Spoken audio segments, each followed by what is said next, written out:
Bienvenido, ingeniero. El grupo número 8 presentará el tema Diseño de elementos de lámina delgada AISI. Introducción. La lámina delgada de acero se usó por primera vez en la construcción de edificios en los Estados Unidos aproximadamente en 1850, pero no evolucionó como un material de construcción sino hasta el año 1930. Los miembros de lámina delgada se usan ampliamente en estructuras sometidas a cargas ligeras y moderadas. La ventaja de los miembros de lámina delgada radica en la facilidad que hay para formar una gran variedad de perfiles. Tipos de miembros de lámina delgada de acero. Los miembros estructurales de lámina delgada se forman en frío a partir de láminas o tiras de acero, con espesores que fluctúan de un calibre 18 a cerca de un cuarto de pulgada. Los perfiles comunes son canales Z, ángulos, secciones de sombrero, miembros tubulares, secciones P y secciones D, como se puede apreciar en las imágenes.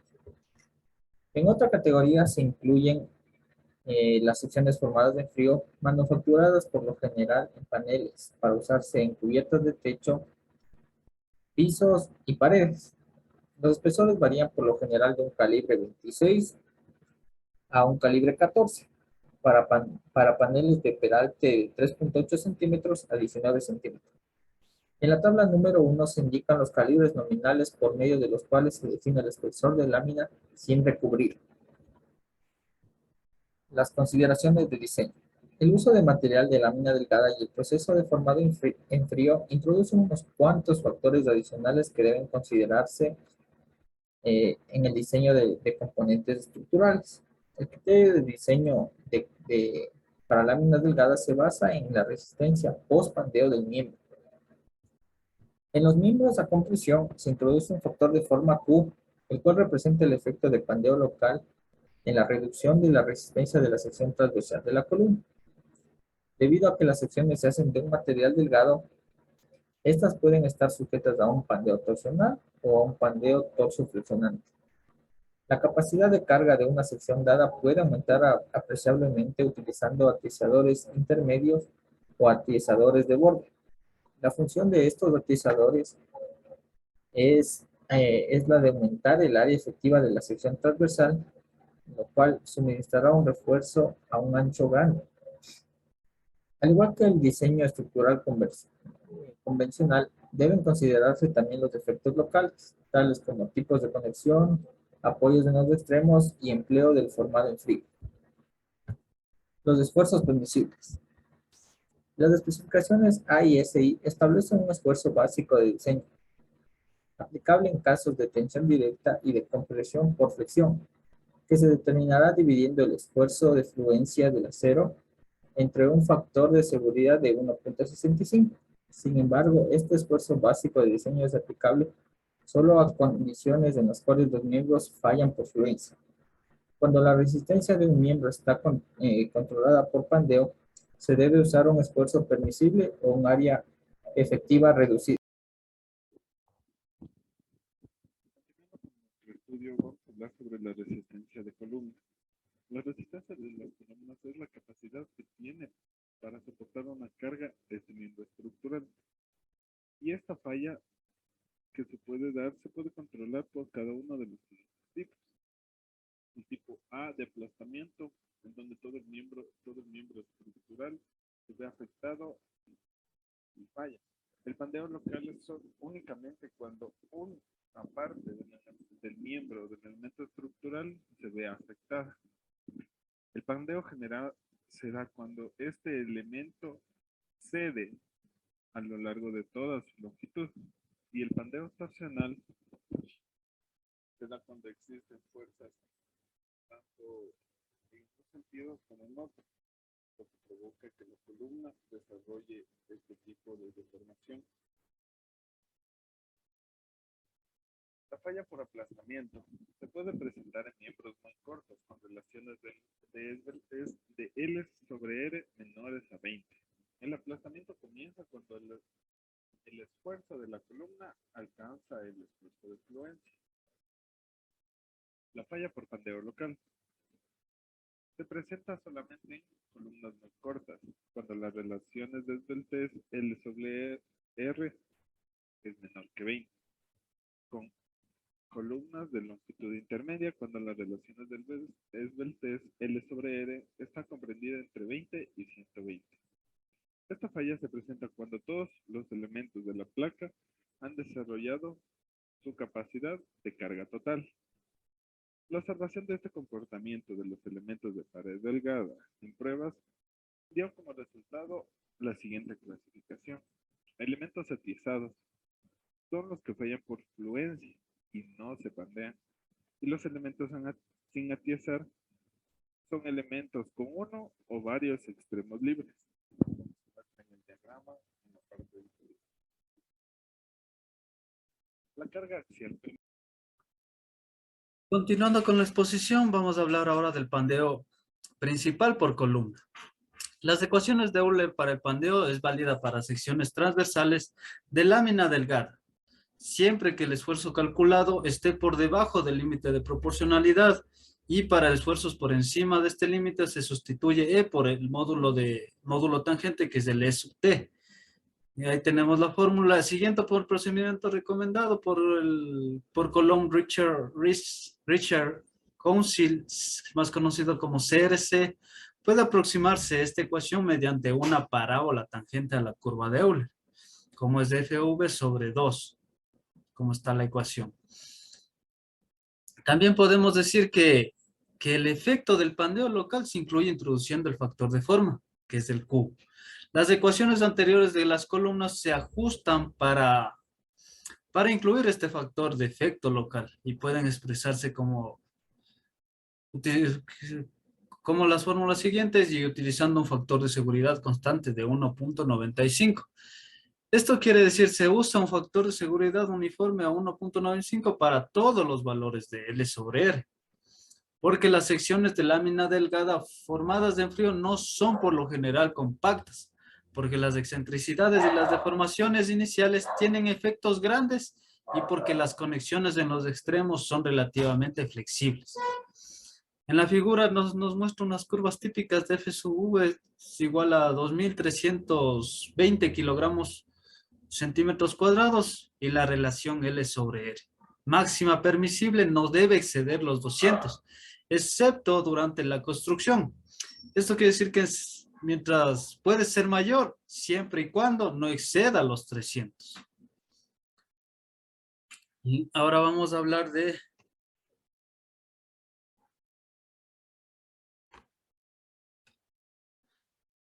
pandeo torsional. En cambio, en el pandeo torsional se presenta cuando la rigidez torsional del miembro es parcialmente menor que su rigidez por flexión. Es útil conocer si para un conjunto dado de dimensiones el pandeo torsional flexionante es crítico.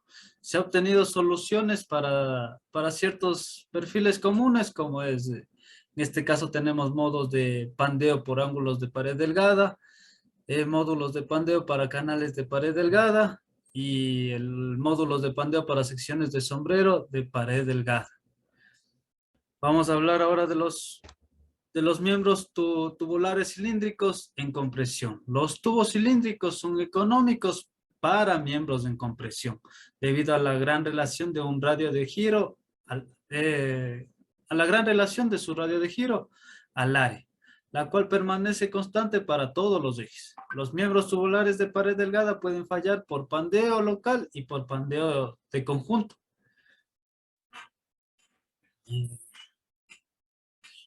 Se han hecho diferentes pruebas de laboratorio y han demostrado que los valores reales de esfuerzo de pandeo son mucho menores que los teóricos, en gran parte a causa de las imperfecciones geométricas de la sección.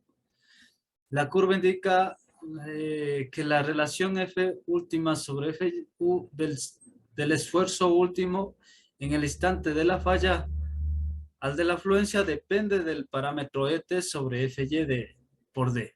Con base en este estudio, las especificaciones A y SI dictan conservadamente que la relación de D sobre T del diámetro del medio es el espesor de la pared. Debe ser como las fórmulas que se encuentran a continuación.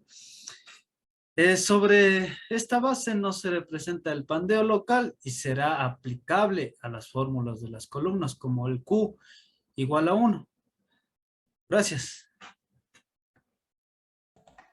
Flexión de vigas de lámina delgada. La resistencia de una viga de lámina delgada formada en frío está limitada por la fuerza cortante o el momento flexionante mínimo que produzca fluencia, pandeo o una distorsión excesiva en cualquiera de sus elementos.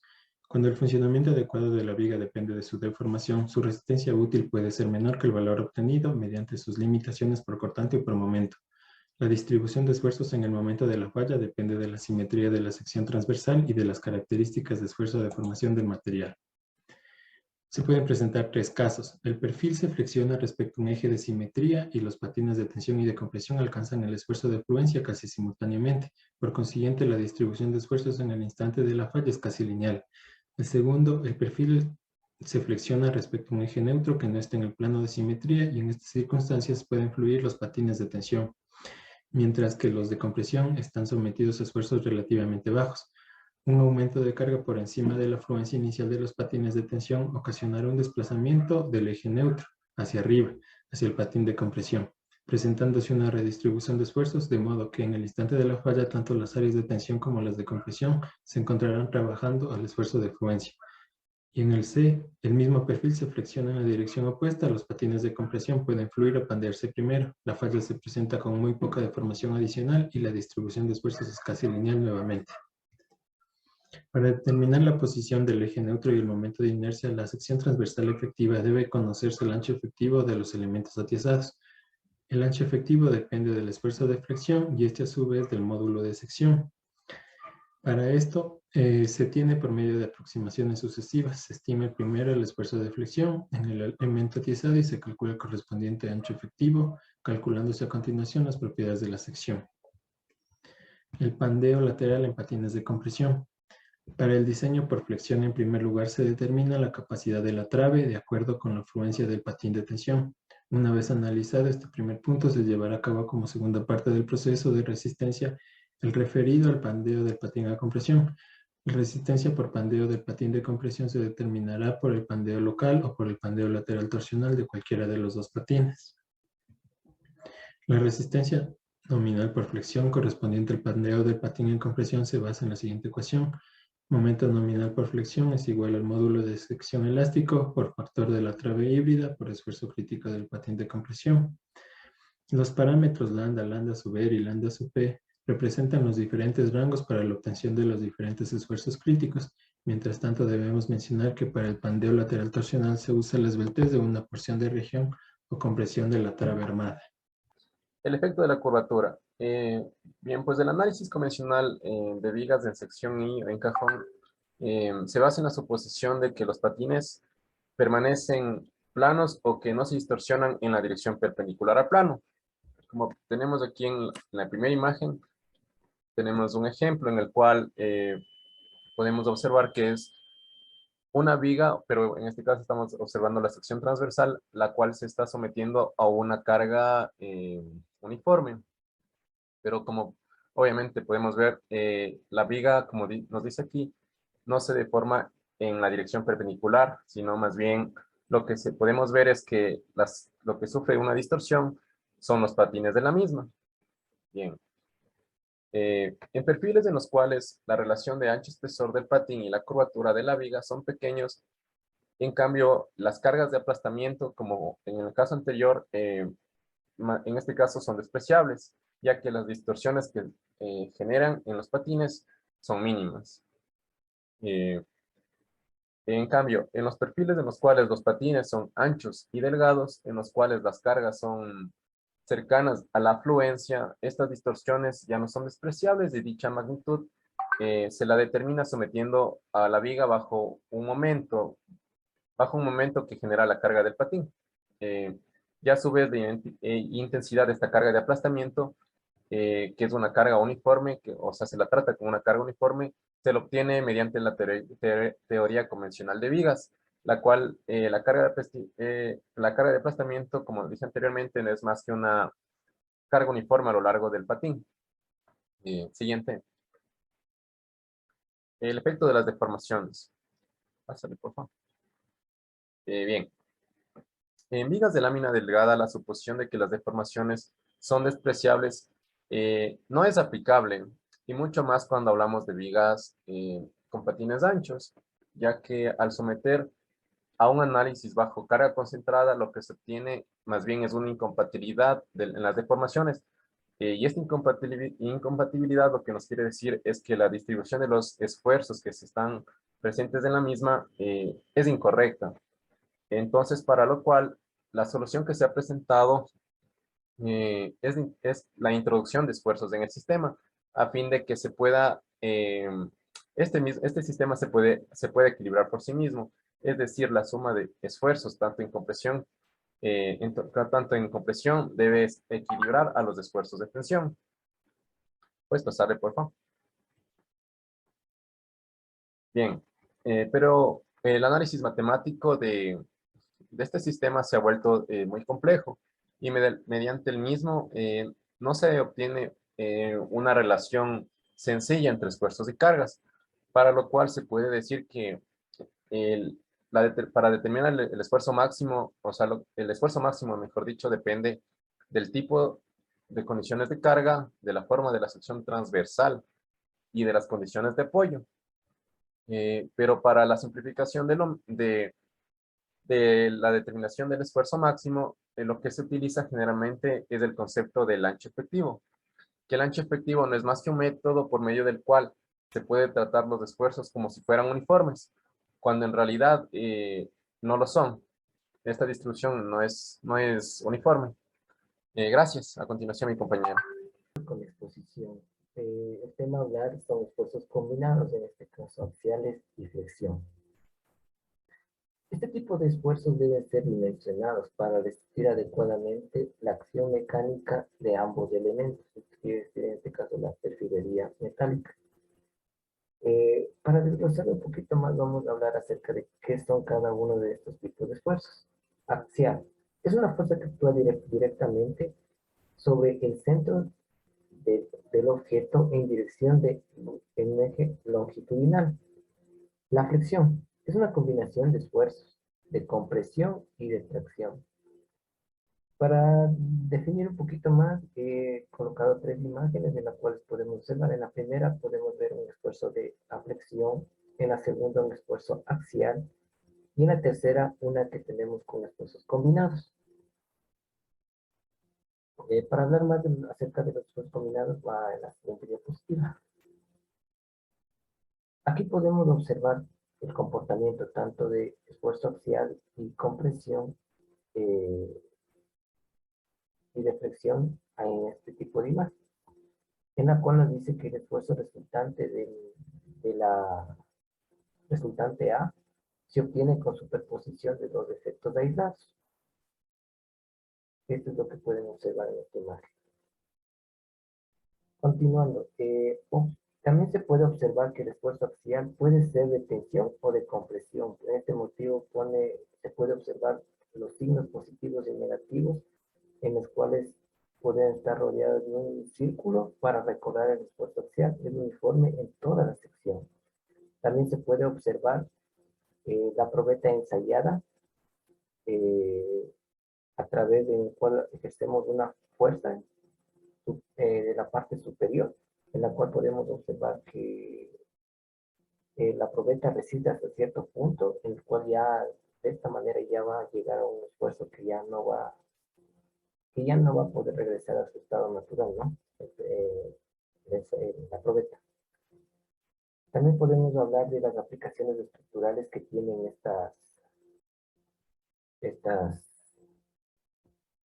estos tipos de perfiles, ¿no?